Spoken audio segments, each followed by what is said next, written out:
Okay, so Sal, you were approached by HBO to do something for The Sopranos, right? Right.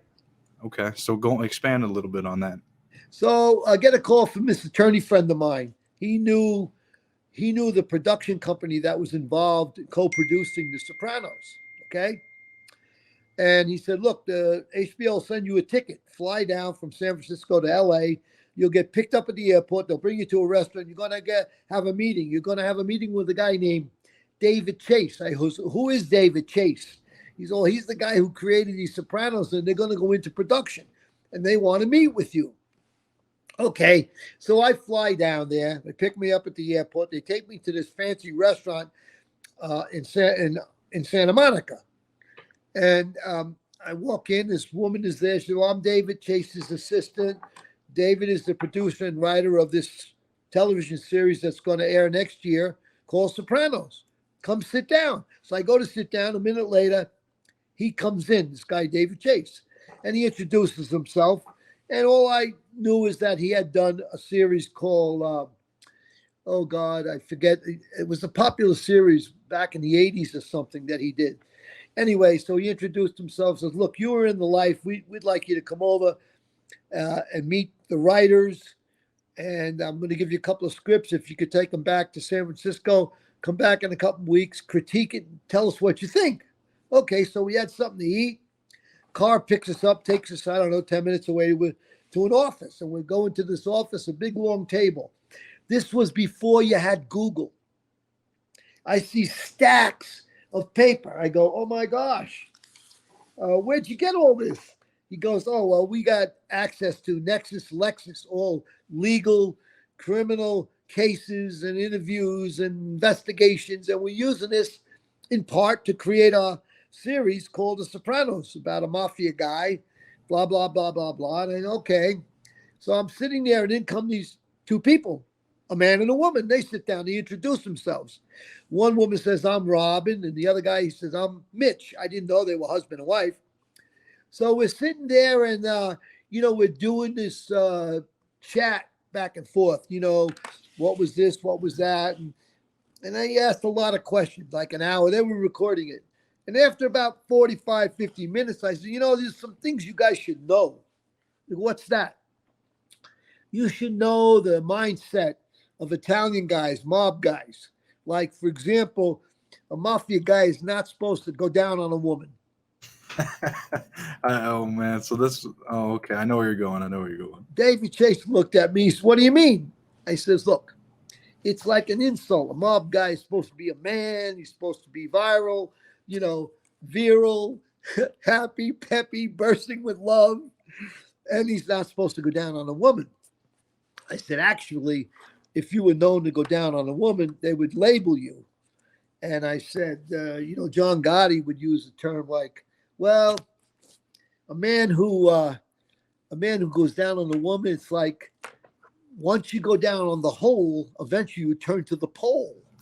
And so they started cracking up and laughing, and I said, another thing is, certain language that mob guys use. I go, you realize in your 3 scripts, I thumbed through them, you didn't have one line like a dirty cocksucker.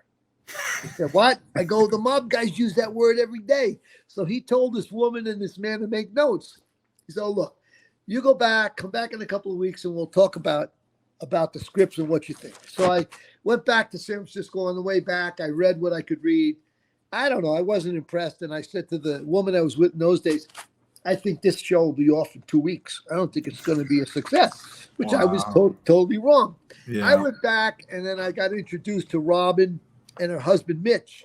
They were writers. They worked the entire time with David Chase. And I just sort of pacified them. They gave me a contract to take back with me. They wanted to give me like $1,000 a week. I thought it was a joke. I had that at that point in my life, invented some toys, and I made $500,000 in like 2 months. Wow. And I didn't have any use for their $1,000 a week. So I let it go. I never signed the contract. And then years later, I laughed because it became such a big, giant hit. Anyway, the thing I was going to say was that about 2 or 3 years ago, my wife's daughter looks like she's 21 now, 22. She was watching a show called Blue Bloods. It's a big, successful show with Tom Selleck. And when they were giving credits, I looked up, I said, oh my God. Robin Green and Mitch, the husband and wife, they created that show. They're rich showrunners because they worked the entire time on Sopranos, but then in their spare time, they created this show it's a giant legendary show, Blue Bloods, Yeah. So there's an example how they got rich, and they started with nothing. They were just writing with David Chase on The Sopranos. And Wow. I sort of laughed. Wow, look at that. They hit it big, Yeah, So man, you they never did. know what material you're going to look at, what you're going to get offered. But unfortunately for me, I had invented a toy, and I was making 10, 20,000 a week, and I didn't care about $1,000 a week from HBO. So I never heard from them again, and I never really talked about it. I just shook my head going, it's a bunch of crap, Yeah, who knows what it could have been, man. I mean, Yeah. you could have been on there. What'd they do, 6 or plus seasons, I think. I mean, I don't know. They did a lot. It was really good, and I thought it was pretty accurate and stuff. But In the end, David Chase sold the rights to A&E for $43 million. wow, The rerun rights. So yeah. But anyway, this is a little clip about being in Hollywood. Yeah, you never know, man, what you're turning down, what opportunities. Yeah. Please subscribe to our Patreon channel. We offer all of our exclusive interviews on there. Our Patreon link is in the video description below. Hey, thanks for watching this clip. This clip came from our Patreon channel. The name of our podcast is A Lifetime of Mafia Tales. Me and Sal's podcast is all about his life in the Mafia.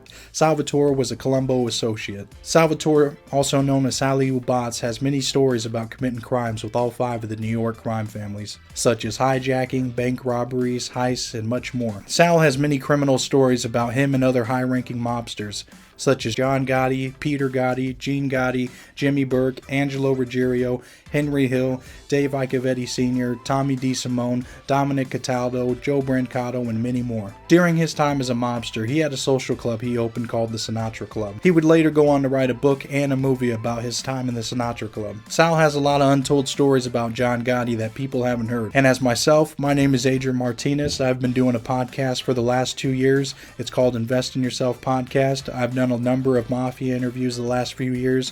I've done interviews with Mafia associates, made men, and capos, also known as bosses. Salvatore and I have decided to partner up to start our own podcast, to drop some new untold stories about the Mafia. Please subscribe to mine and Sal's Patreon account to watch all of our full exclusive videos about Sal's life in the Mafia. The link to subscribe to our Patreon channel is in the video description below.